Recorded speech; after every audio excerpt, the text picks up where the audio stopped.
नमस्कार। इस दिल से के प्रोग्राम में हम चर्चा करेंगे उस विषय की जिसके बारे में आज अखबारों में रोज़ न रोज़ कुछ ना कुछ हम पढ़ते रहते हैं। वो है बांग्लादेश। बांग्लादेश का इतिहास ही ऐसा है कि वहाँ जब हिंदुस्तान का तकसीम हुआ और पाकिस्तान बना तो वहाँ ईस्ट पाकिस्तान, जिसको हम आज बांग्लादेश कहते हैं, ईस्ट पाकिस्तान बना और पाकिस्तान और ईस्ट पाकिस्तान एक ही देश थे। पर उनकी दूरी जियोग्राफिकल टर्म्स में 1200 किलोमीटर की थी और उनका लिंक केवल दो ही थे, एक पाकिस्तान इंटरनेशनल एयरलाइंस और एक अंग्रेज़ी भाषा। कोई तीसरा कोई लिंक था नहीं। तो मेरे हिसाब से कभी ना कभी ईस्ट पाकिस्तान और पाकिस्तान, जो आज के दिन हम पाकिस्तान कहते हैं, जो ईस्ट बांग्लादेश आज के दिन कहते हैं, वो कभी इकट्ठा रह ही नहीं सकते। ये मेरी अपनी राय है, क्योंकि भाषाएं अलग थी, कल्चर अलग था और कोई तालमेल भी नहीं था। और वहाँ पाकिस्तान में जो डोमिनेंस है वो तो पंजाबियों की डोमिनेंस है, आर्मी की डोमिनेंस है। और उसके बाद जब 1970 में इलेक्शन हुआ पाकिस्तान में, तो वेस्ट पाकिस्तान, जिसको हम वेस्ट पाकिस्तान कहते थे, पाकिस्तान, वहाँ जो पीपीपी थी उनकी लगभग ऑलमोस्ट कंप्लीट मेजॉरिटी आई। अवामी लीग की कोई वहाँ सीटें नहीं आई। और इस तरफ ईस्ट पाकिस्तान में अवामी लीग मेजॉरिटी में थी और मुजीबुर रहमान एक लीडर बन के उभरे। तो उस समय चर्चा ये भी थी कि मुजीबुर रहमान चाहते थे कि हम कुछ किस्म की ऑटोनॉमी दी जाए। याह्या खान वहाँ जनरल थे। तो हुआ क्या कि इस बीच झगड़े हुए और उसकी वजह से एक ऐसा मतभेद पैदा हो गया कि मेरे हिसाब से वो कभी बांग्लादेश तो बनना ही बनना था। और हमें कहा जाता है कि हमने पाकिस्तान की तकसीम की। तकसीम तो इनके खुद, वो तो होनी ही थी और उन्होंने खुद अपने कारनामों से की। और फिर एक बहुत विवाद भी पैदा हो गया, खटास भी पैदा हो गई, क्योंकि जमात के कुछ लोग थे, उन्होंने इनको फांसी भी किया उनको, और कुछ एक दो चार ऐसे लोग थे। तो जमात भी बड़ी नाखुश थी।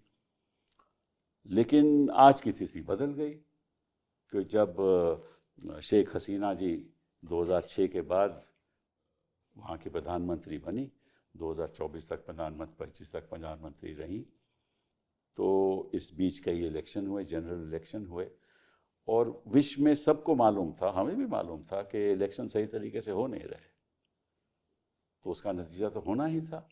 तो आज शेख हसीना जी इस तरफ हैं और वहाँ यूनुस साहब अब इंटरिम गवर्नमेंट चला रहे हैं और अभी इलेक्शन होने वाला है और बहुत से मुद्दे सामने आ रहे हैं और ये सारे मुद्दों के बारे में हम आज चर्चा करेंगे। हमारे ऐसे साथ हमारे तीन ऐसे लोग हैं जिनको इस बांग्लादेश की बहुत जानकारी है। तो सबसे पहले तो आपका स्वागत राघवन साहब, बहुत बहुत आपका स्वागत। आप 1982 फॉरेन सर्विस के बैच में हैं, हमारे कॉलेज से सेंट स्टीवन से पढ़े हुए हैं, JNU से आपने हिस्ट्री में PhD ली है और साउथ एशिया के आप एक लगभग एक्सपर्ट हैं। हाई कमिश्नर टू पाकिस्तान रहे आप 2013-15 में, एंड पहले आप, उससे पहले भी आप पाकिस्तान में डिप्टी हाई कमिश्नर रहे और 2009 और 13 में आप सिंगापुर में रहे और joint secretary Pakistan, Iran, Afghanistan, और उससे पहले आप UK, भूटान, कुवैत। तो मतलब इस एरिया में आपकी बहुत जानकारी है, तो आपका बड़ा स्वागत है। आप इस चर्चा में भाग लेने के लिए हमें कुछ बताएंगे कि क्या होने वाला है, क्या हुआ है और क्या होने वाला है। पंकज सरन साहब, thank you very much for being here. Hindu college से हैं आप और वहाँ मैं पढ़ाता भी था पर आप तो बांग्लादेश में रहे हैं, हाई कमिश्नर रहे हैं और आपको खूब जानकारी होगी। आपने BA इकोनॉमिक्स हिंदू कॉलेज से किया और उसके बाद आप दिल्ली स्कूल ऑफ इकोनॉमिक्स में आपने अपना MA किया और फिर आपकी पोस्टिंग रशिया में भी हुई। फिर उसके बाद आपके कई पोस्टिंग्स हुई, वाशिंगटन में हुई, इजिप्ट में हुई और फिर आप पीएमओ में आपने काम किया 1995 से लेकर 99 तक, और आप बांग्लादेश में हाई कमिश्नर रहे, उससे पहले भी बांग्लादेश में रहे आप, और फिर आप डेप्यूटी नेशनल सिक्योरिटी एडवाइज़र, सो आपको उसकी भी जानकारी है कि किस तरह से हमारी सिक्योरिटी कायम रहनी चाहिए। तो बहुत बहुत धन्यवाद आपका आने का। जयंत राव चौधरी साहब, बहुत बहुत धन्यवाद आपका, क्योंकि मैं सुनता हूँ कि आप एक बांग्लादेश वॉचर हो। हाँ, और कब से बांग्लादेश वॉचर रहे हो आप? आपका जो एक्सपीरियंस है in international relation, south Asian studies, political economy, business journalism में बहुत, मतलब कि आपने लगभग हर एक पेपर में काम किया, New Indian Express, Pioneer, Telegraph, और चीवनिंग फेलोशिप की भी आपको मिली in economic reform in 2010 university of Bradford से। तो आपसे भी, आपकी भी राय लेंगे आज इस चर्चा में। राघवन से आपसे शुरुआत करते हैं। क्या मेरा एनालिसिस ठीक है कि पाकिस्तान, ईस्ट पाकिस्तान, वेस्ट पाकिस्तान कभी रह ही नहीं सकता था इकट्ठा? कभी रह ही नहीं सकता था ये तो कहना मुश्किल है। अच्छा। बिकॉज पर जिस तरह की नीतियां उन्होंने अपनाई उससे तो ये साफ, काफी दिन पहले साफ हो गया था कि इनको साथ रहना बड़ा मुश्किल पड़ेगा। पर अगर आप देखें तो और भी ऐसे मुल्क हैं जिसमें जोग्राफिकली दे में भी वाइड सेपरेटेड, पर जैसे आप इंडोनेशिया को देखें, इंडोनेशिया क्योंकि उन्होंने सही नीतियां अपनाई इसलिए वो खुद सबको एक साथ लेके चल सके। पर पाकिस्तान में क्योंकि उन्होंने गलत नीतियां अपनाई, और ख़ास करके ईस्ट पाकिस्तान जो अब बांग्लादेश है उसमें हमेशा एक सेंस रही कि हमारा एक्सप्लॉयटेशन हो रहा है वेस्ट पाकिस्तान से। और अगर उस तरह की भावना जब क्रिस्टलाइज कर जाती है तो एक मुल्क को साथ रखना बड़ा मुश्किल होता है। So in that sense it was inevitable. In that sense, it was inevitable. No, actually, if you look at it, the movement for Pakistan began in the east, Bengal. Yeah. The first party which led the call was Fazlul Haq, and he said demanded a independent Pakistan or a homeland for the Muslims. Or a few years later, the Awami Muslim League was born. उस समय उसका नाम था अवामी मुस्लिम league. Yeah. और जो language movement है against the domination of Urdu, वो 1952 में शुरू हो गया। तो 47 में पाकिस्तान बना, वो तो होना ही था। और उसके 5 साल के अंदर ही, ज़्यादा समय नहीं लगा, 5 साल के अंदर ही identity issue came right to the fore. और लैंग्वेज मूवमेंट जो शुरू हुआ वो करते करते करते जो है, इंडिया का कोई हाथ ही नहीं था उसमें, पर ये था कि ईस्ट और वेस्ट के बीच में किस तरह से beyond Muslim identity how you can live as a common one country. So if you look at the past, it is quite clear that Muslim identity was not the binding, could not be the binding force of these two separate geographies.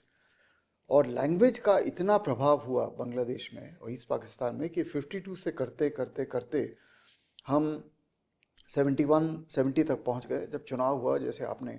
So historically speaking जो हुआ was a natural process.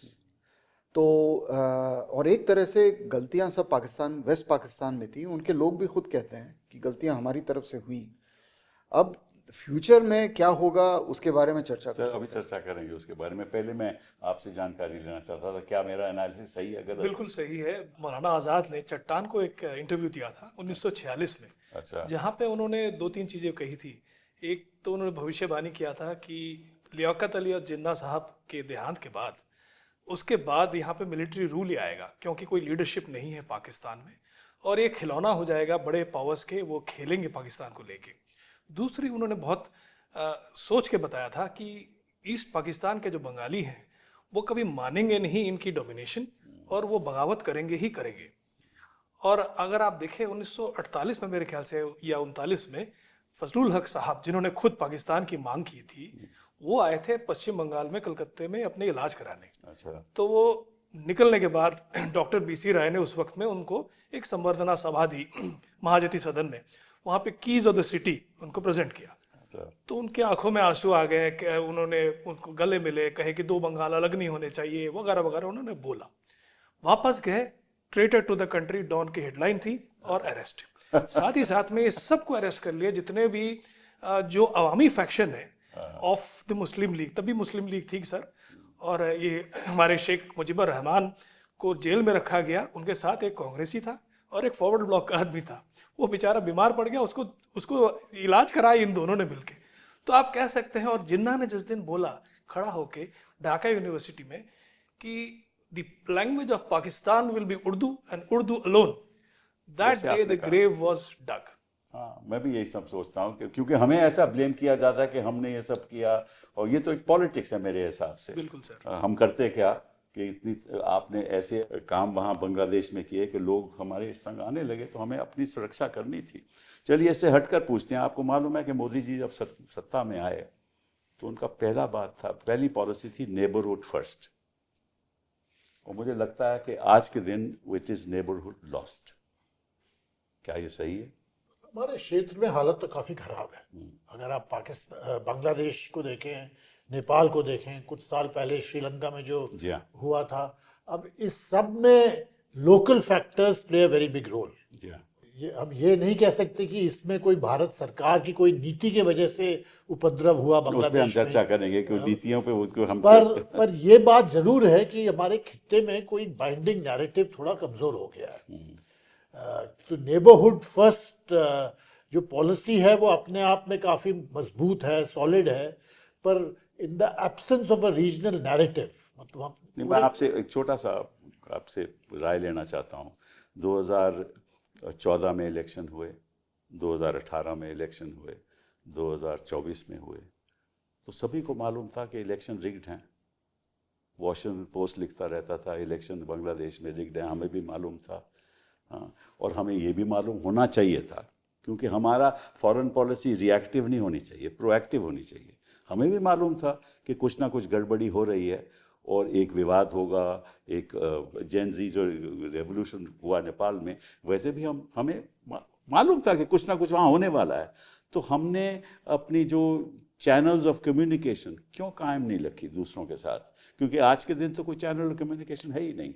तो ये सवाल मैं आपसे पूछना चाहता हूँ। मुझे लगता है पहले जो सिचुएशन थी और अब जो सिचुएशन है उसमें फ़र्क है। उस टाइम बांग्लादेश में जहाँ तक मेरी राय ये है कि क्योंकि उनके internal channel of communication breakdown हो गए थे, इसलिए हमारे लिए भी बहुत मुश्किल हो गया सबके साथ चैनल ऑफ कम्युनिकेशन ओपन रखना, क्योंकि you could either deal with the government. हम ये तो कह सकते थे उस दिन जब इलेक्शन हुआ, उस समय तो हमारी स्टेटमेंट एक्सटर्नल अफेयर्स ये आई कि this is an internal affair, और आज हम कह रहे हैं कि know the election process must be democratic. तो वो भी तो हमें कुछ ना कुछ तो हमें वो तो एक कॉन्ट्रडिक्शन है, वो तो एक कॉन्ट्रडिक्शन है। पर जैसे मैंने आपसे कहा कि उस स्थिति और आज की स्थिति में काफ़ी फर्क है, क्योंकि अब जैसे अगर आप म्यांमार में भी इलेक्शन देखें तो उसमें भी some parties are being kept out. Correct. और कुछ हद तक ये भी कहा जा सकता है कि बांग्लादेश में शायद 1970 के इलेक्शन के बाद हर इलेक्शन में कोई ना कुछ गड़बड़ी हुई है। जी हाँ, जी हाँ। पर शेख हसीना का जो मेजर प्लस पॉइंट उनके जो टेन्योर का ये था, वो था बांग्लादेश की जो इकोनॉमिक डेवलपमेंट हुई थी, और उसे भी हम पूरी तरह से वो तो पाकिस्तान भी मानता है, वो तो पाकिस्तान भी मानता है कि बड़ी डेवलपमेंट हुई और मुबारकबाद भी देना चाहता है, लेकिन फिर भी हमें लगता है कि वी आर आइसोलेटेड। मुझे इज दैट राइट? नहीं, ऐसा है, आपने बोला नेबरहुड हैज़ बीन लॉस्ट, तो इसमें कुछ गलतियां या कुछ जिम्मेदारी हमारी है, कुछ नेबर्स की है। वो तो है ही है। मतलब क्योंकि नेबर जो है उसको आप बदल नहीं सकते, उसके इंटरनल प्रोसेसेस आप बदल नहीं सकते। अगर आप ये दावा करते हैं कि हिंदुस्तान या भारत जो है हैज़ द पावर एंड जो क्षमता है कि dictate policies and developments of all our neighbours, इतनी क्षमता हमें अभी नहीं है। हालांकि हमारे जो छोटे नेबर्स हैं वो समझते हैं कि हमें क्षमता है।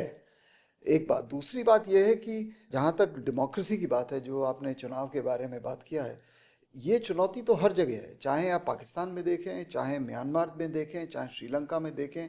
Question is how much should India interfere and intervene in the internal processes. सारे नेबर कहते हैं जब उनको सूट करता है कि आप क्यों ने हमें सपोर्ट किया, जब सूट नहीं करता है तो आप हस्तक्षेप कर रहे हैं। So complexity of dealing with the small states with fragile institutions has to be understood by all of us. It's not black and white.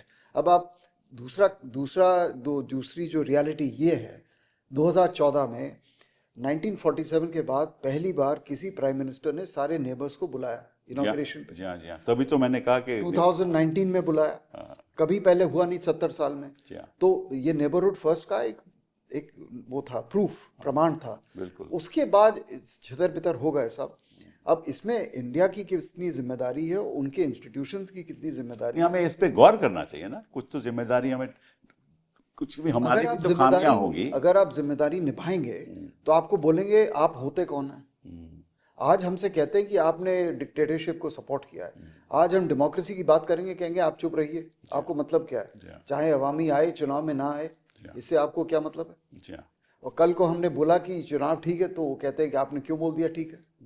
तो इसमें ये इधर उधर करने में, चलिए, मैं आपकी बात हम मान देते हैं, लेकिन आप कहीं भी चले जाओ, जैसे अब अमेरिका के साथ हमने एक तरफिया काम किया, वहाँ भी जाकर अब की बार ट्रंप सरकार किया ना, ठीक है ना। तो एक तरफ तो हम वो भी करते हैं और दूसरी तरफ हम कहते हैं कि हमको बातें, हमें क्या लेना देना है इलेक्शन का, तो भी तो प्रॉब्लम हो जाती है ना। देखिए, किसी भी चीज़ में, किसी भी विवाद में या विवाद की स्थिति में हमें ये तो मालूम है कि कोई ना कोई तो इसका विरोध करेगा, और फॉरेन पॉलिसी का तो मकसद ही है कि जो विरोध करने वाले हैं उनके भी हाथ मिलाओ, ताकि ऐसी स्थिति अगर पैदा हो तो हमें इतनी तो जानकारी होनी चाहिए कि क्या होगा आगे। नहीं तो बांग्लादेश में तो हम सभी के साथ कांटेक्ट में रहे थे, जितना आप समझते हो कि भाई हमने सब कुछ जो करना चाहिए था किया था, और उसके बाद हमारे हाथ से चली गई बात। हर देश में जो हम डील करते हैं, there is a reality of that country. आज शेख हसीना थी, उन्होंने कहा कि सिर्फ मुझसे बात करिए। उनके पहले खालिदा जिया थी, उन्होंने कहा सिर्फ मुझसे बात करिए। अगर आपको देश के हित के ऊपर आपको आगे चलना है तो आपको जो गवर्नमेंट ऑफ द डे है उसी से डील करना है। अगर आपने ज़्यादा ऑपोजिशन की तरफ झुके, as India, not as America, not as China, not as Russia, उनका तो अलग ही दर्जा है, हमारा अलग है। जहाँ इंडियन पता चला कि ज़्यादा वो ऑपोजिशन के साथ लगा हुआ है कि हम साहब डेमोक्रेसी चाहते हैं, पहली जो रुकावट आएगी वो सिटिंग प्राइम मिनिस्टर से आती है कि खबरदार आप ऑपोजिशन से। लेकिन बाहर के जब प्रेसिडेंट्स हमारे देश में आते हैं तो वो विपक्षी नेताओं को भी मिलते हैं ना। बट सर, इंडिया की स्थिति और बांग्लादेश और नेपाल और श्रीलंका की बहुत अलग है, ये हमें समझना चाहिए। Asymmetrical power structure, institution, fragility of state sovereignty, maturity, वो नहीं है। डेनमार्क, स्विट्जरलैंड नहीं है वो तो जब से पैदा हुआ है बांग्लादेश, उसकी इतिहास में ही ऐसा ही है। तो अगर आप नेपाल में जाके बोलें कि मैं सबसे मिलूंगा, वहाँ पे पॉसिबल है। हमारे सब भी नेता जाते हैं, सब पिछले 5 प्रधानमंत्रियों से नेपाल के लोग भी यहाँ आते सबसे मिलते हैं, वहाँ पे नहीं है। अब आप देखिएगा कल को अगर कोई जीत गया चुनाव में यहाँ पे बांग्लादेश में, और आपने कहा कि नहीं साहब मैं तो ऑपोजिशन से मिलूंगा, I like to see the reaction. तो चुनौती तो है, बट हमारी जिम्मेदारी ये बनती है कि हम सारे पक्षों के साथ कांटेक्ट मेंटेन करें, और वो हम कर रहे हैं जहाँ तक हो सका है, करा है और आगे भी करेंगे। तो आपके हिसाब से जो हम कर सकते थे हमने किया, और बांग्लादेश एक अलग ऐसा देश है जहाँ हम सबके साथ, अगर कोई प्राइम मिनिस्टर है तो बाकी विरोधी पार्टियों के साथ हम ज़्यादा तालमेल नहीं कर सकते। ये उसका कल्चरल एक पॉलिटिकल पैटर्न लगता है आपके हिसाब से। मोरलेस, बट हमने बताइए। बांग्लादेश का पैदा जब हुआ था, आप अगर देखें तभी उसमें डीएनए में एक स्प्लिट था, क्रोमोसोम में स्प्लिट था। बल्कि 1930 से आप देख सकते हैं कि मुस्लिम लीग का एक धारा था, एक प्रजा कृषक पार्टी की धारा थी। तो वही प्रजा कृषक पार्टी की जो सोच विचार थी, आइडियोलॉजी थी, उसकी डिसेंडेंट आप कह सकते हैं अवामी लीग है, और मुस्लिम लीग की जो सोच विचार है वो जिया की तरफ है। बीच में एक जमात है जिसका कि बहुत ही फ्रेजाइल वोट है, बहुत कम वोट है उनका, पर उनका एक चिंताधारा बराबर से था, and that is pro Pakistan. 71 में जमात का और जमात के जितने भी कह सकते हैं टुकड़े, उन्होंने पार्टिसिपेट किया, उन्होंने मिलिशिया में ज्वाइन किया, पाकिस्तान आर्मी के साथ उन्होंने खून की होली खेली। सब ये कहानियाँ सारे पुराने हैं, पर वो एक आइडियोलॉजी थी, और उस आइडियोलॉजी को 71 में संपूर्ण तरीके से ख़त्म नहीं किया गया। ये शेख मुजीबुर रहमान का और भारत का बड़प्पन है कि उन्होंने उनको छुआ नहीं। वो लोग हैं, अभी भी बांग्लादेश में हैं, और वो आइडियोलॉजिकल जो भी हैं वो कंटिन्यू किए। ये हसीना के वक्त में जाके जो एकदम एक्सट्रीम वॉर क्रिमिनल्स थे, जिन्होंने खून रेप में इन्वॉल्व थे, ऑर्डर्स दिए थे, उनको जाके फांसी दी गई। पर बाकी काडर तो किसी ने नहीं छुआ, किसी ने उनको जेल में नहीं डाला, किसी ने उनको, जमात के लोग भी थे जिनको फांसी दी। बिल्कुल जमात के ही लोग ज़्यादा थे सर। तो वो जो थे बाकी तो सब हैं, और they have taken centre stage. उन्होंने ये 2024 की जो स्टूडेंट मूवमेंट थी, जो कि जेन्युइन मूवमेंट थी, ये हम सब मानते हैं कि डेमोक्रेसी की एक डेफिसिट थी। सही फरमाया साहब ने कि 1970 और उसके बाद मेरे ख्याल से 2009 की जो इलेक्शन थी जो आर्मी रूल में हुई थी, ये दोनों कंप्लीटली कह सकते हैं मोर और लेस इम्पार्शियल थे। परसेंटेज वोट भी बहुत कम था, बहुत कम थे। पर अब जो देखेंगे, अब हर इलेक्शन, तो वो जिया के वक्त में देखे, इरशाद के वक्त में देखे, या हसीना साहब मेम साहब के वक्त में देखे, सब में कुछ ना इम्परफेक्शन था। एक ही चीज कहूंगा कि हसीना वाजेद, बेगम हसीना वाजेद के वक्त में इलेक्शन में किसी पार्टी को बैन नहीं किया एक्सेप्टिंग जमात टुवर्ड्स एंड, क्योंकि जमात को बोला, चिन्हित किया कि इन्होंने 71 में देशवासियों के खिलाफ लड़ाई जंग की थी। बाकी किसी को बैन नहीं हुआ। ये पहले बार हुआ है कि एक मेजर पार्टी, कितनी उसकी समर्थन है आप कह नहीं सकते। रूरल हिंटरलैंड में हमें सोच है, हमारी विश्वास है कि रूरल हिंटरलैंड में अभी भी अवामी लीग की बहुत अच्छी होल्ड है, पकड़ है। उसको आप अगर बात दे दे तो कह सकते हैं कि 1/4 देश के लोगों को आप वोट देने की मौका नहीं दे रहे। अब पंकज सरन साहब ने सही फरमाया, उनके लोग हर वक्त आते रहते हैं। अवामी लीग के लोग तो यहाँ पे रिफ्यूजी हैं, पर बीएनपी के लोग कब से आ रहे हैं, मिलने आ रहे हैं। जमात के लोग अब भी आ रहे हैं। बीएनपी के लोग कह रहे हैं कि वो 2000 साल की बात भूल जाइए, जबकि हमारे यहाँ से जंगी लोग ट्रेन होके आपके यहाँ पे गड़बड़ किया, हम अब अच्छे लड़के हो गए। जमात कहते हैं आप 71 भूल जाइए, हम भी अच्छे लड़के हो गए। अब कौन अच्छे लड़के हैं वो तो बाद में पता चलेगा, पर एक डीएनए में स्प्लिट है साहब। वहाँ पे ये एकदम सही कहा पंकज सरन साहब ने, उन्होंने ठीक भांपा है इस मामले को, क्योंकि वो खुद हाई कमिश्नर थे। उनको वहाँ पे एक पूरा दोहरा वो सोच है, और जो बीच के जो आदमी हैं, जो ना इस दल के हैं ना उस दल के हैं, वो कभी इस तरफ जाते कभी उस तरफ जाते, उस हिसाब से। जो अभी तारिक रहमान साहब जब वापस आ रहे हैं, उनका जबरदस्त स्वागत होने वाला है। 5 लाख लोग कह रहे हैं इकट्ठा करेंगे। तो उन्होंने खास तौर पे जो एनसीपी जो नई पार्टी बनी है, नेशनल सिटीजन पार्टी, उन्होंने ये एक ऐलान किया है कि ये जो मर्डर हुआ है कादी का, ये एस्टैब्लिशमेंट ने कराया, ये आरोप लगाया, और उन्होंने रहमान का स्वागत किया। तो इसके क्या लगता है कि इस संदर्भ में आप क्या कहना चाहते हैं? देखिए, पहले तो उन्होंने भारतवर्ष को दोषी ठहराया, कहा कि खूनी हमारे यहाँ से भारत चले गए। फिर जब उन्होंने देखा कि ये गड़बड़ हो जा रहा है, भारत थोड़ा ज़्यादा गुस्सा हो जा रही है, तो उन्होंने कहा कि नहीं, खूनी कहाँ गए हमें पता नहीं, हम ये कहना ठीक नहीं है। अब कहने लगे कि एस्टैब्लिशमेंट ने कराया है। करा सकते हैं एस्टैब्लिशमेंट, क्वाइट पॉसिबल, क्योंकि एस्टैब्लिशमेंट तो जमातियों के कह सकते हैं उनके संग है। तो जमात सबसे नाखुश होगा अगर बीएनपी आके अपने आप को एस्टैब्लिश करे, क्योंकि जमात का आशा था ये पहले बार होगा अवामी लीग के वोटर्स को हम कहेंगे कि हमें वोट दे भाई, बीएनपी को मत दे।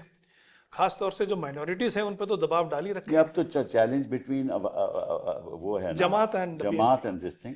तो अगर कहीं जमात पार्टी आ गई सत्ता में, तो हमारे लिए तो बहुत मुश्किल पैदा हो जाए, बहुत मुश्किल होगा। वो जितना भी कहे कि हम अच्छे बच्चे हो गए, हम भारत के साथ दोस्ताना रखते हैं। मैं ये कहूँगा, अगर हम बांग्लादेश के बारे में बात करें, उनके हित में, आपको सबसे ज्यादा जानकारी है क्योंकि आप तो वहाँ एक 2 बार रह चुके हैं। नहीं, it's a very simple proposition.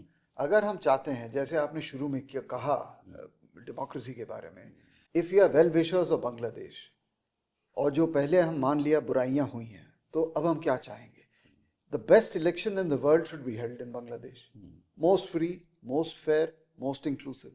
Electoral roll बढ़िया होना चाहिए, मशीनरी अच्छी होनी चाहिए, और सबको मौका। हाँ, पर हम यहाँ की बात कर नहीं रहे। नहीं कर रहे, मैं वैसे कर रहे हैं, कर भी सकते हैं, लेकिन अभी तो हम बांग्लादेश की बात कर रहे हैं। नहीं, तो अगर हम अपने कह रहे हैं खोट है, तो फिर बांग्लादेश भी मान लीजिए खोट है। मतलब ये अगर खोट हर जगह है डेमोक्रेसी, तो तब दूसरी बात है। लेकिन अगर हम बांग्लादेश में मान के चल रहे हैं, ये एक this is a historic moment of self correction of the mistakes of the past, then we should say कि भाई you should have the best possible election and let the most popular party emerge. वो होने नहीं वाली, and we will live with it. वो तो होने नहीं वाली। बट क्वेश्चन ये है कि whether is it a practical proposition और is it a theoretical proposition. आज से लेके फरवरी तक, अगले 6 हफ्ते, क्या लगता है आपको जमात और इन बीएनपी पे क्या लगता है आपको? देखिए, आप तो जानकारी, you know, I don't want to speculate on the result, but जैसे आपने बोला, अगर अवामी नहीं है तो बचा कौन? फिर बीएनपी और Jamaat. Till today BNP by Jamaat were part of an alliance, close alliance. They used to fight together. Common enemy was Awami. Absolutely. और अवामी अब है ही नहीं, तो अब दोनों ये हैं, दोनों समझते हैं उनके पास वोट है, BNP और जमात। अब देखना, पहली बार ऐसा हो रहा है इतिहास में कि BNP and Jamaat are have an open field. पहली बार ऐसा हो रहा है कि 18 साल के बच्चे, 20 साल के बच्चे वोट डालेंगे, किसी को पता ही नहीं उनकी विचारधारा तो क्या है। एनसीपी का क्या रोल रहेगा इसमें? एनसीपी का, they are very this thing idealistic, जैसे नेपाल की जेन जी हैं, whether they can organise politically, but much more important whether established old forces such as BNP and Jamaat will give any political space to these young students. वो तो मुश्किल लगता है। तो मतलब क्या है, मतलब सोच में बहुत अच्छा लगता है कि स्टूडेंट है, नई जनरेशन, नया खून है, और but whether the established order will allow. अब तारिक रहमान वापस आ गए हैं, क्यों आए हैं? अब ऑपोजिशन में लड़ने सारे के लिए। केसेस खत्म हो गए, ड्रॉप हो गए, रद्द हो गए, ना, अब तो 17 वापस साल आना ही था उनको। कुछ लगता है कि भाई अब हम सत्ता में आने वाले, अब प्रधानमंत्री बनेंगे, तो है ही है ना। जो नेता 17 साल बाद देश लौटते हैं, वो किस वजह से लौटेंगे? ऑपोजिशन में बैठने के लिए, किस रूल नहीं करने नहीं, के नहीं लिए? सत्ता में। तो फिर सत्ता में कैसे आएंगे? जब तक चुनाव नहीं होगा और लोग उनको वोट नहीं देंगे, तो सत्ता में कोई गारंटी लिख के लिए कि आप आ जाइए। अभी आपको तो लोग कह रहे हैं कि चुनाव कराना चाहिए ना, तो ये भी तो एक दिक्कत है, क्योंकि कुछ लोग बांग्लादेश में ऐसे भी हैं जो चुनाव नहीं कराना, हाँ नहीं कराना चाहते। वो सोचते हैं कि अगर चुनाव जल्दी होगा तो उसमें BNP को एडवांटेज है, क्योंकि वो एक एस्टेब्लिश पार्टी है। पर शायद वो दौर अब पीछे रह गया है, क्योंकि अब इलेक्शन तो शायद होगा ही, बिकॉज उसको बदलना मुझे लगता नहीं कि संभव है। पर मुझे भारत की जब हम नीति की बात करते हैं या भारत में अपने सोच की बात करते हैं, और आपने कहा वी हैव टू इंट्रोस्पेक्ट, उसके बारे में सोचना चाहिए। मुझे लगता है एक बात बहुत ज़रूरी है कि हमको ये समझना चाहिए कि हमारे पूरे खित्ते में और ख़ास करके बांग्लादेश में हमारे पास कई बार ऐसे हुआ है कि जो हमारे पास विकल्प हैं, शायद उनमें कोई अच्छा विकल्प ना रहे, फिर भी हमें चयन करना पड़ता है। We have to choose from a menu of bad options. Correct. और चयन करना बहुत ज़रूरी है, क्योंकि चयन के बिना हम एक नीति बना नहीं सकेंगे। तो मुझे लगता है इसमें रियलिज्म इज़ वेरी इंपॉर्टेंट। अगर हम सिर्फ ये सोच के चलें कि 1971 में क्या हुआ और पाकिस्तान का इसमें क्या रवैया होने वाला है, तो मुझे लगता है कि हम आगे पॉजिटिवली नहीं बढ़ सकेंगे। क्योंकि अगर आप नेपाल में देखें स्थिति, या बांग्लादेश में देखें, या म्यांमार में देखें, अफगानिस्तान में अगर आप देखें, तो हमेशा ये सवाल रहेगा कि ग्लास आधा भरा है या खाली है। करेक्ट। और अगर हम ये शोर मचाते रहे कि ये ग्लास आधा खाली है, तो उसमें कोई पॉजिटिविटी डेवलप नहीं होगी। वो नकारात्मक स्थिति में हम फंस जाएंगे, और वो जो पाकिस्तान स्क्रिप्ट है या पाकिस्तान प्लेबुक है, उसे हम अपने पूरे नेबरहुड में फैलाएंगे। सही बात है। तो जहाँ तक मुझे लगता है जो बांग्लादेश में अभी स्थिति है, हमको ये कोशिश करनी चाहिए कि वो जो पाकिस्तान स्क्रिप्ट वो खत्म, वो यहाँ पर लागू ना हो। एग्जैक्टली। क्योंकि और उसके लिए शायद हमें इतने जल्दी रिएक्ट ना करना चाहिए। हर बात पे रिएक्ट करना है, या उसके ऊपर टिप्पणी करनी, या कोई कहना उसके बारे में शायद जरूरी नहीं है, क्योंकि अभी बांग्लादेश बहुत ही गंभीर स्थिति से गुजर रहा है। जी हाँ, जी हाँ। And it should be given it space to resolve these issues. Correct. पर अब क्या हुआ है ना कि जैसे ही यूनुस साहब ने तुरंत इसके बाद अपना व्यापार पाकिस्तान जो 1971 से बंद था वो शुरू कर दिया, और 50,000 टन्स ग्रेन राइस उन्होंने दी G2G कॉन्ट्रैक्ट के द्वारा। बायलैटरल ट्रेड बढ़ गई 27%। तो यूनुस साहब, जैसे आपने कहा, is closely linked to the Jamaat, और जो इस्टेब्लिशमेंट होता है वो उसी को उसकी मदद करेगा जो उनके नज़दीक है। मेरे विचार में जिस तरह हम चाहते हैं कि हमारी नीति में स्ट्रेटेजिक ऑटोनॉमी हो, कि हम US के साथ भी अच्छे रिश्ते बनाएं, रशिया के साथ भी बनाएं, चीन के साथ भी बनाएं, इसी तरह हमारे क्षेत्र में सब हमारे जितने भी नेबर्स हैं, जितने भी हमसाय मुल्क हैं, वो सब चाहते हैं कि स्ट्रेटेजिक ऑटोनॉमी हो।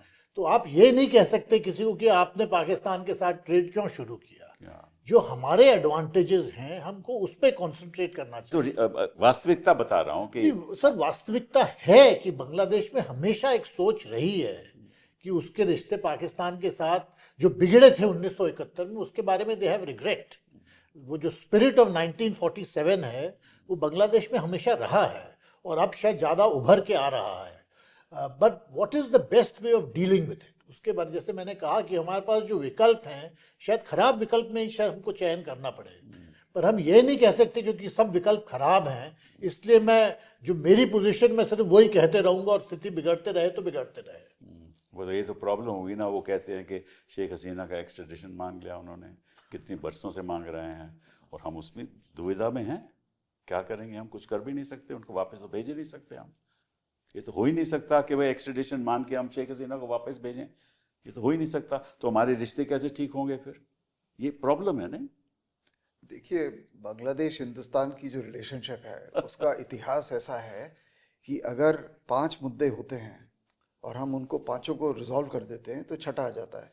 तो ऐसा कभी हुआ नहीं है कि हमने सारे के सारे, मैं खुद था, लैंड बाउंड्री एग्रीमेंट, वो तो आपने बड़ी जबरदस्त 2015 में लैंड बाउंड्री एग्रीमेंट सेटल किया शेख हसीना की वजह से. तो वो सोच गैंजीज वाटर ट्रीटी, जो मतलब हो सकता है किया 3 बीघा, मतलब 50 चीजें की. तीस्ता नहीं हुआ 2011. तीस्ता नहीं हुआ. तीस्ता में पानी नहीं है, कहाँ से होगा? पर अगर आप ये मान के चलें तो अगर ममता बनर्जी हैं, उनसे भी वेस्ट बंगाल से पूछना है, सिक्किम से पूछना है. तो पॉइंट ये है कि जहाँ तक India Bangladesh relations are concerned, there will always be issues. Only thing is, can you manage and do you have the political will? अगर है और पॉलिटिकल अंडरस्टैंडिंग. अब 10 साल मनमोहन सिंह साहब प्राइम मिनिस्टर थे, उनके साथ बड़ी कोशिश की हमने. हाँ, आप थे कैबिनेट में, आपसे अच्छा किसको मालूम है क्या किया था? You were in the cabinet. I know. I met her. Sheikh Hasina ji came here. I was sent actually. I met her. तो आपकी सरकार ने तो कर नहीं पाए. नहीं, वो मुश्किल था, वो बहुत मुश्किल था. मैं आपसे सहमत हूँ. वो आसान काम नहीं है. इसका मतलब ये नहीं कि हम उसको नजरअंदाज करें. नहीं, बिल्कुल जैसे राघवन साहब ने कहा. We accept there are unresolved issues. They will always be unresolved issues. ऐसा कोई वो स्वर्ग but put it a little different. ठीक कह रहे हैं आप. लेकिन एक इसमें और बड़ा भारी इशू आ गया है, वो है चाइना, जो पहले नहीं था. चाइना हमेशा था सर. नहीं सर, इतनी तादाद में नहीं था सर. चाइना ने $1.2 बिलियन की अभी इन्वेस्टमेंट करवा दी है वहाँ बांग्लादेश में.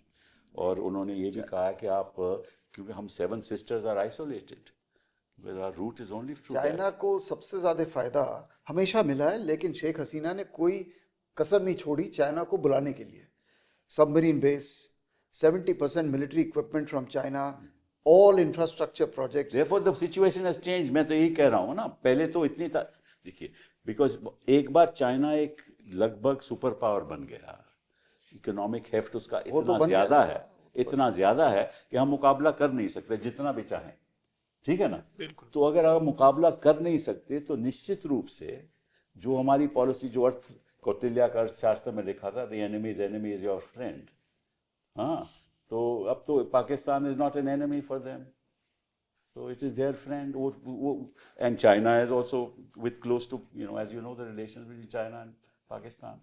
तो इस स्थिति में मेरे हिसाब से India stands a little isolated. आप क्या कहना चाहते हैं? नहीं, अल्टीमेटली चाइना का हेफ्ट बराबर से था. अब जब सबमरीन बेस बनाया, वो सबसे बड़ी उनके मेरे ख्याल से गलती थी. ये सरकार तो चाइना को मदद देगा, पर ये बांग्लादेशी सरकार जो है ये अमेरिका से ज़्यादा डरती है. सबसे ज़्यादा अगर किसी से डरती है तो अमेरिका से डरती है. अब भारत का एक एडवांटेज है कि हम कल्चरली इतना ज़्यादा इंटरट्वाइंड है बांग्लादेश के साथ. बेटी शादी के रिश्ता है, कल्चर के रिश्ता है, भाषा का रिश्ता है, सबसे बड़ी बात है. और उस पर हमें जोर देना चाहिए, अमल देना चाहिए, क्योंकि जो भी सरकार आए, जितना भी एंटी इंडियन हो, वो इस चीज़ को तोड़ नहीं पाएंगे. वो जितना भी करे, टॉलीवुड की पिक्चर वो देखेंगे, सीरियल वो देखेंगे. हमें कल्चरल जो हमारी, जो अगर वो अग्रसन कहे तो अग्रसन, अगर हम सोचे कि ये हमारी नेचुरल स्प्रेड है कल्चर की, वो हमें करती रहना चाहिए. वो चीन के, वो नेपाल की तरफ भी रहना चाहिए, बांग्लादेश की तरफ भी रहना चाहिए. ये करते रहेंगे तो आप देखेंगे उनके लोग ही खुद कहेंगे कि हमारे साथ भारत की अच्छी संबंध होनी चाहिए.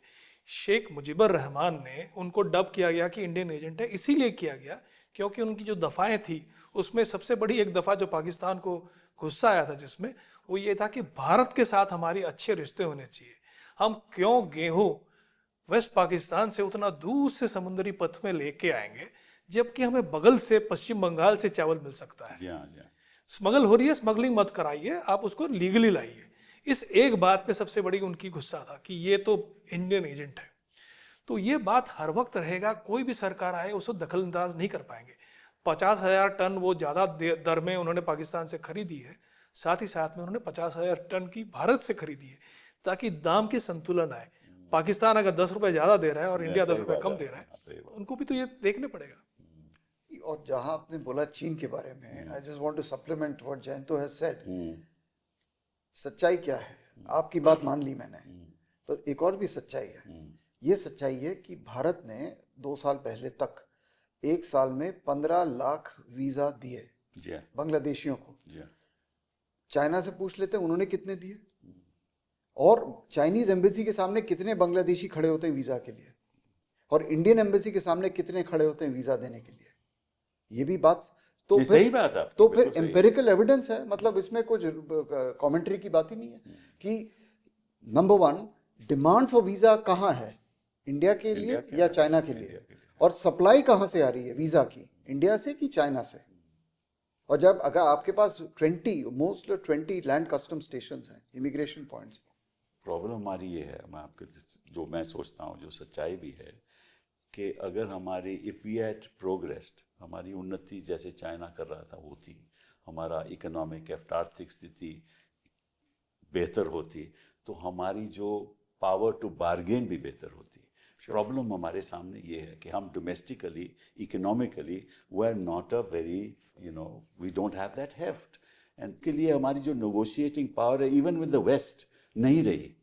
And this is our biggest mistake कि हमने उन चीज़ों पे तवज्जो नहीं थी जो हमारी आर्थिक स्थिति में हिंदुस्तान को ताकतवर देश So that is true, but we have strengths in our culturally, yes. socially, even economically, we have our strengths.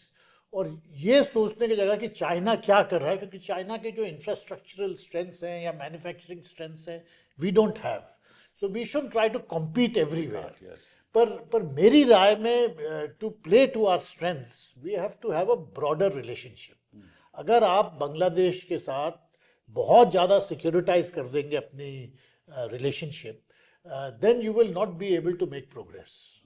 क्योंकि पाकिस्तान के साथ हमारी सबसे बड़ी जो चुनौती ये है कि रिलेशनशिप इतनी सिक्योरिटाइज हो गई है that you can not use your economic strength और योर कल्चरल स्ट्रेंथ। वो नहीं होना चाहिए, तो वो बांग्लादेश के साथ नहीं होना चाहिए। सही बात आप। और उसमें अगर we have to if we have, it doesn't matter if it takes time. जैसे मैंने कहा, कभी कभी चैन में हमको सिर्फ खराब विकल्प मिले तो थोड़ा समय हमको देना चाहिए भी बांग्लादेश को, let it find its way again. एक और भी वो दूसरी भी बात है कि कोई भी देश नहीं चाहता कि कोई और देश उनके ऊपर इतना हावी हो जाए। जी, हालांकि वो नज़दीकी रखेंगे चीन के साथ, लेकिन इतना भी उनको लगेगा कि ऐसा ना हो कि सारी इकोनॉमी चीन के हाथ में चले जाए। तो ये भी हमारे एक एडवांटेज है which we should exploit. I think so. अभी जो पिछले कुछ सालों में जो आजकल ऑफ कोर्स इमोशन बहुत हाई चल रहा है बांग्लादेश में, बट जिस तरह हमने energy pipeline, power pipeline, trading arrangement ये सब किए, ये तो मतलब पहले हम इसके बारे में सोच भी नहीं सकते थे। सही बात। आई मीन आप देखिए, आपकी जो पावर ट्रांसमिशन लाइंस बनी हैं, हम यूरोप की बात करते हैं तो ये एग्जाम्पल है जो पिछले 10-15 सालों में हुआ है। बिल्कुल। Started under doctor Manmohan Singh, continued under mister Narendra Modi. तो हिंदुस्तान में दोनों कांग्रेस और भाजपा जो है, they were united in their approach to Bangladesh. तो जब सरकार दिल्ली में बदली, सबसे ज्यादा नर्वसनेस बांग्लादेश में थी कि अब तो ये बीजेपी आ गई है, हमारा क्या होगा, किस तरह रिश्ते आगे बढ़ेंगे। तो हमारा बड़पन है, तो हमने इसको कनेक्टिविटीज जो हैं, राइट। बट अभी हमने अप्रैल 25 में विड्रॉ कर ली अपनी ट्रांसशिपमेंट फैसिलिटीज। तो थोड़ा बहुत ये जो रिलेशनशिप में जो उतार चढ़ाव आया है पिछले 1-1.5 साल में, वो है, वो भी हकीकत है। पर हकीकत वो भी है कि पावर सप्लाई चल रही है। नहीं, वो तो ठीक है, लेकिन आपकी फ्रेट ट्रेन सर्विसेज बंद हो गई, आपकी इनलैंड वाटर ट्रांजिट बंद हो गई। तो यही तो जमात चाहती है, और क्या चाहती है? मैं ये कह रहा हूँ ना कि we should make sure that that doesn't हाँ, हैपन। बस यही कह रहे हैं। नहीं तो अगर वहाँ की सरकार कहती है हसीना क्या कहती थी, I want to restore the pre 1965 connectivities between India and Bangladesh.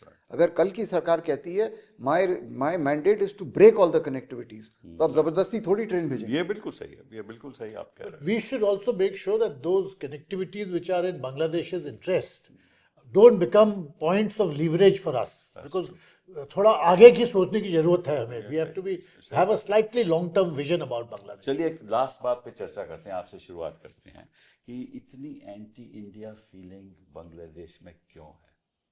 नहीं, ये वो डीएनए, पुराना डीएनए से है। और अभी भी बांग्लादेश में हमारे बहुत दोस्त हैं, बहुत लोग हैं जो चाहते हैं कि भारतवर्ष की अब तरक्की हो। अखबारों में वो दिख नहीं रहा, मैं इसलिए नहीं, वो अब अखबार तो इस वक्त सारा ही के हाथ सरकार में के है, कंट्रोल में जैसे हिंदुस्तान में। है। ये नहीं कह सकता। तो मुझे लगता है कि बांग्लादेश में हमारे दोस्त काफी हैं और वो चाहते हैं कि भारत के साथ संबंध मजबूत हो। बल्कि फोन कॉल इन दोनों के पास आते होंगे, दोनों डिप्लोमेट्स के पास आते होंगे, मेरे पास भी आते हैं। आम जनता की फोन कॉल आती है कि दादा कब आप लोग आ रहे हो, क्या क्या तो होगा? युवा लोग कितने खिलाफ क्यों हो गए? युवा लोग भी खिलाफ नहीं, ये जो देख रहे हैं आप, जो रास्ते में जो आ रहे हैं, बहुत ज्यादा संख्या में युवक हैं जो घर में हैं, वो चाहते नहीं है मारधार, ये मारपीट। यंग डेंटिस्ट फोन करती है, 23 साल की लड़की, कहती है कि मैं अपने क्लिनिक नहीं जा पा रही हूँ इनके चक्कर में। रास्ते में सिगरेट नहीं पी पाते। जो अवाम है वो तो खुश नहीं है इन चीजों मैं पे, बिल्कुल वो खुश तो- नहीं है। वो ये तोड़ फोड़, मॉब क्रेसी, ये बिल्कुल पसंद नहीं कर रहे। और वो चाहते हैं, वो तो कहते हैं कि हम कब न्यू मार्केट आएंगे और बाजार करेंगे। आज के तारीख में भी किसी बांग्लादेशी लड़की की शादी नहीं होती है बनारसी साड़ी के बिना। अरे क्या बात है।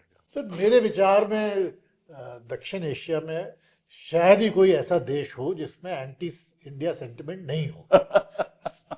ये एक रियलिटी है। शायद अफगानिस्तान को छोड़कर, अफगानिस्तान पे स्ट्रीट लेवल पे there is no anti India sentiment, पर अदरवाइज आप कहीं भी जब छानबीन करेंगे आपको जरूर मिलेगा anti India sentiment. And that is because asymmetries इतनी ज़्यादा हैं साउथ एशिया में, तो ये तो रहेगा ही। पर मेरे विचार में that is not the only sentiment. Even in Pakistan, there is there's a lot of anti-India sentiment, but there is also a lot of admiration for That's India. true, that is true. If we are a cultural hegemon anywhere in South Asia, we are a cultural hegemon in Pakistan. सही।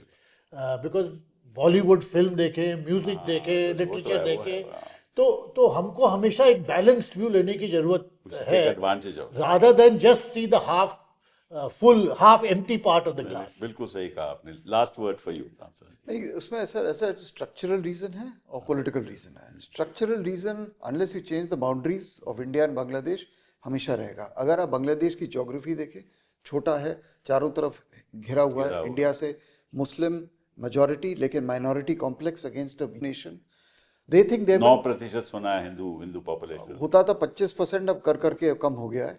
But this feeling that they have been dealt a wrong hand in history is very strong, and the sense of victimhood कि हमारे पास option नहीं है कोई, that is also leading to lot of anti Indian sentiment regardless of who is in power. उसके ऊपर से आप जोड़ दीजिए जो पावर में उस दिन रहता है उसकी विचारधारा क्या है। अगर वो इस सेंटिमेंट को उभार के लाती है तो और बढ़ जाता है, अगर वो कंट्रोल करती है तो ठीक हो जाता है। तो there are some things which are beyond our control regardless of the government in power, क्योंकि जो हम कर सकते हैं, हमारा जो मेन्यू है ऑप्शंस का, पॉलिसीज का, पिछले 50 साल में हमसे सब ट्राई कर लिया है हमने। मतलब मेरे हिसाब से बहुत कुछ ऐसे बहुत कम ऑप्शन बचे हैं जो हमने नहीं ट्राई किए। Take any government in India, नहीं सही बात है। और बाकी जो बचता है, जो थोड़ा बहुत कुशन है, वो government of the day in एक तो बांग्लादेश। हमारा एडवांटेज भी है कि नेपाल भी लैंड लॉक्ड है, ये भी लगभग लैंड लॉक्ड है, तो इनको हमारी जरूरत भी है ना। वो उनको अच्छा नहीं लगता है कि अच्छा लगे ना लगे, उनके हमारी जरूरत है और हम इस पे लेवरेज कर सकते हैं। सर हम भी लैंडलॉक्ड हैं उनकी वजह से। वो भी ठीक है, तो फिर देखो हमारी we mutual need their help also. Mutual interest है ना, फिर ये तो अच्छी बात है, बुरी बात So नहीं। connectivity is in our mutual interest. हाँ बिल्कुल बिल्कुल बिल्कुल।